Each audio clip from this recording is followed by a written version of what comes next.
জি, আসসালামু আলাইকুম। আপনি জানতে চেয়েছেন যে ব্যারিস্টার আব্দুর রাজ্জাককে আমরা কেমন দেখেছি। আলহামদুলিল্লাহ, আমরা দীর্ঘদিনের একজন সঙ্গীকে হারিয়েছি। প্রথমত আল্লাহ তাআলার দরবারে দোয়া করি, আল্লাহ তাকে ক্ষমা করুন, আল্লাহ তার উপর রহম করুন এবং আল্লাহ তাকে জান্নাতের উত্তম বাগিচায় জায়গা করে দিন। তিনি আজীবন একজন পরিচ্ছন্ন মানুষ ছিলেন। আইনের অঙ্গনে দীর্ঘদিন তিনি সেবা দিয়েছেন এবং তিনি অত্যন্ত স্বচ্ছতা, দক্ষতার সাথে এই কাজটা করেছেন।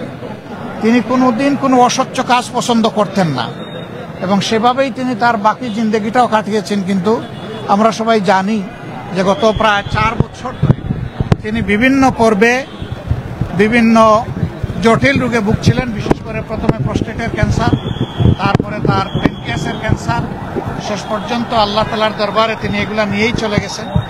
আমরা দোয়া করি তার এই কষ্টের দিনগুলোকে আল্লাহ তাআলা তার নাজাতের উসিলা করে দিন এবং তিনি জাতির সামনে আইনের জগতে দেশকে আইনের শাসনের উপর প্রতিষ্ঠিত করার জন্য যে লড়াই আজীবন করে গেছেন, এটা আমি বিশ্বাস করি আইনগণের সকলের জন্য একটা উত্তম উদাহরণ হয়ে থাকবে।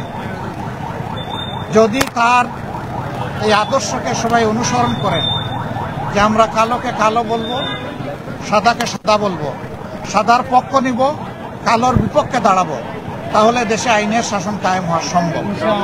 আমরা আপনাদের মাধ্যমে আইন অঙ্গনের যারা সেবা দিচ্ছেন, সম্মানিত আইনজীবীবৃন্দ, বিচারকবৃন্দ এবং দেশবাসীকে এই আহ্বান জানাই যে আসুন একটা ন্যায় বিচার নির্ভর একটা সমাজ গড়ার জন্যে, সমাজ থেকে সব ধরনের বৈষম্য, অনাচার দূর করার জন্যে আমরা সবাই একসাথে কাজ করি।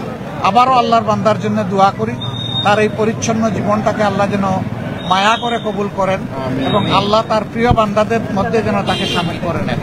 আর তার আত্মীয় স্বজন যারা আছেন আল্লাহ তাদেরকে সবর করার তৌফিক দিন, তার সহকর্মীবৃন্দকে আল্লাহ সবর করার তৌফিক দিন এবং তার জীবনের ভালো উদাহরণগুলোকে ধারণ করে আল্লাহ তাআলা আমাদেরকে সামনে এগিয়ে যাওয়ার তৌফিক দান করেন। সবাইকে ধন্যবাদ। আসসালামু আলাইকুম।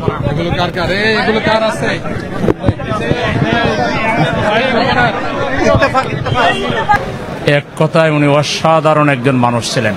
আইন অঙ্গনে তার যে সুনাম সুখ্যাতি, এরকম খুব কম আইনজীবী পেয়েছেন।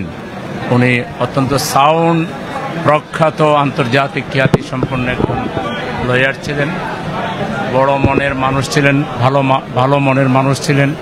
আল্লাহ রাব্বুল আলামিন তাকে নিয়ে গেছেন। আমরা সবাই তার জন্য এই দোয়া করি। ওনার কি ত্যাগ, অনেক ত্যাগ। উনি জামাত ইসলামীর সহকারী সেক্রেটারি জেনারেল ছিলেন এবং জামাত ইসলামীর সকল নেতৃবৃন্দের উনি লয়ার ছিলেন। প্রফেসর গোলাম আজম রাহিমুল্লাহ থেকে শুরু করে মাওলানা মতিউর রহমান নিজামী শহীদ, মাওলানা আবুল কালাম মোহাম্মদ ইউসুফ, তারপরে আলী হাসান মোহাম্মদ মুজাহিদ, কামারুজ্জামান, আব্দুল কাদের মোল্লা, মীর কাসেম আলী, এটিএম মাজহারুল ইসলাম, সবার আইনজীবী ছিলেন তিনি। ওনার ছেলে সন্তান কে এসেছেন এখানে? হ্যাঁ, ওনার দুইজন সন্তান, দুইজনই বড় লয়ার। তারা আইন অঙ্গনে বিরাট ভূমিকা রাখছেন।